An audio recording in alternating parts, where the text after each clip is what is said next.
Hello everyone, நான் doctor Sakul ராமானுஜமுகுந்தன். நிறைய பேருக்கு பார்த்தீங்கன்னா நைட்டு படுக்கும்போது கால் வலி ரொம்ப அதிகமாக இருக்கும், கை கால்லாம் ரொம்ப குடையிற மாதிரி இருக்கும். கால் வலி சரியாகிறதுக்கு, கம்மியாகி நல்லா தூங்குறதுக்கு 3 ஸ்ட்ரெச்சஸ் சொல்லி கொடுக்குறேன். தினமும் நைட்டு இதை ரெகுலராக பண்ணுங்க, உங்களுக்கு கால் வலி கண்டிப்பாக குறையும். அதை நீங்களே ஃபீல் பண்ணுவீங்க. சரி, வாங்க ஒன்று ஒன்றா சொல்கிறேன். ஃபர்ஸ்ட் ஸ்ட்ரெச்சுக்கு இது மாதிரி செவுத்துக்கு பக்கத்தில் நின்றுக்கோங்க.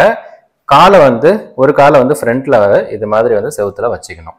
காலை இது மாதிரி செவுத்துல வச்சிருங்க. குதிகால் தரையில இருக்கணும், முட்டி மடங்கக்கூடாது. இன்னொரு காலை பின்னாடி வச்சுக்கோங்க.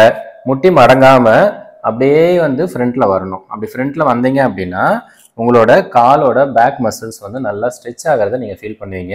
முன்னாடி இது மாதிரி குனியக்கூடாது, நேரா அப்படியே ஃப்ரண்ட்டுக்கு வரணும்.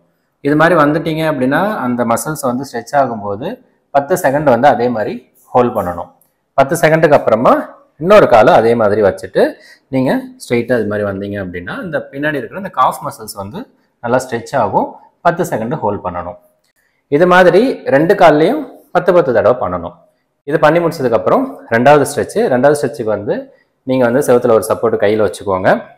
காலை முட்டியை இது மாதிரி மடக்கிக்கணும். முடக்கிட்டு பின்னாடி ஆங்கிள் நீங்கள் நல்லா பிடிச்சிக்கோங்க.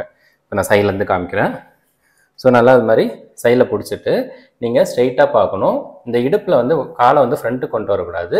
நல்லா பின்பக்கமாக உங்களுடைய காலை உங்களோட பேக்கில் டச் பண்ணுற மாதிரி இது மாதிரி ஸ்ட்ரெயிட்டாக இருக்கணும். ஸோ இது மாதிரி ஸ்ட்ரெயிட் பண்ணும்போது என்ன ஆகும்னா இந்த பக்கம் இருக்கிற இந்த தொடையோட முன்பகுதியில் இருக்கிற மசில்ஸ் நல்லா ஸ்ட்ரெச் ஆகும். ஸோ இதே மாதிரி 10 செகண்ட் ஹோல்ட் பண்ணுங்கள்.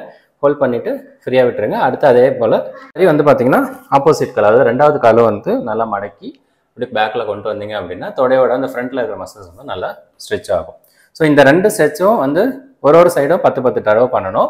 ஸோ அந்த 2 பண்ணி முடிச்சதுக்கப்புறமா 3வது ஸ்ட்ரெச்சு நீங்கள் எங்கே படுக்கிறீங்களோ அந்த இடத்துல பெட்டுனா பெட்டில் உட்காந்துக்கோங்க, இல்லைன்னா தரையில் உட்காந்துக்கோங்க. கால் 2ம் இதே மாதிரி சேர்த்து வச்சுக்கணும். எந்த அளவுக்கு உங்களால் அதை பின்னாடி இழுக்க முடியுமோ நல்லா இழுத்துக்கோங்க. இழுத்துட்டு காலை இது மாதிரி மேலேயும் கீழேயும் இது பட்டர்ஃப்ளை போஸ் அப்படின்னு சொல்லுவாங்க. பட்டாம்பூச்சியோட அந்த ரெக்கை இப்படி பார்க்குறது இல்லையா, அதே மாதிரி இருக்கும்.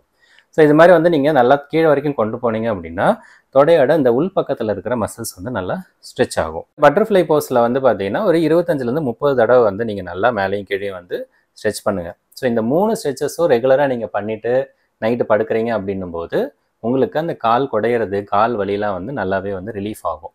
காரணம் என்னன்னு பார்த்தீங்கன்னா நாள் ஃபுல்லாக நீங்கள் நடக்கிறீங்க, உட்காடுறீங்க, எந்திரிச்சு நின்றுட்டே இருக்கீங்க. அது மாதிரி வேலை செய்யும்போது உங்களுடைய கால்களில் இருக்கிற எல்லா தசைகளும் சுருங்கி விரியும். நைட்டில் நிறைய பேத்துக்கு அது தானாகவே சுருங்கி விரியும். அப்படி சுருங்கி விரியும் போது தான் அந்த கால் குடைச்சல் வருது. ஸோ நைட்டு தூங்குறதுக்கு முன்னாடி எல்லா மசில்ஸையும் நல்லா ஸ்ட்ரெச் பண்ணிவிட்டு ரிலாக்ஸ் பண்ணிவிட்டு நீங்கள் படுத்தீங்க அப்படின்னா நைட்டு கால் வலி வராமல் இருக்கும். ட்ரை பண்ணி பாருங்கள். ஒரு வாரம் 10 நாளில் அப்படியே கொஞ்சம் கொஞ்சமாக உங்களுக்கு டிஃப்ரென்ஸ் நீங்கள் ஃபீல் பண்ணுவீங்க. கண்டிப்பாக ட்ரை பண்ணி பாருங்கள். எப்படி இருக்குன்னு சொல்லி கமெண்ட்டில் சொல்லுங்கள்.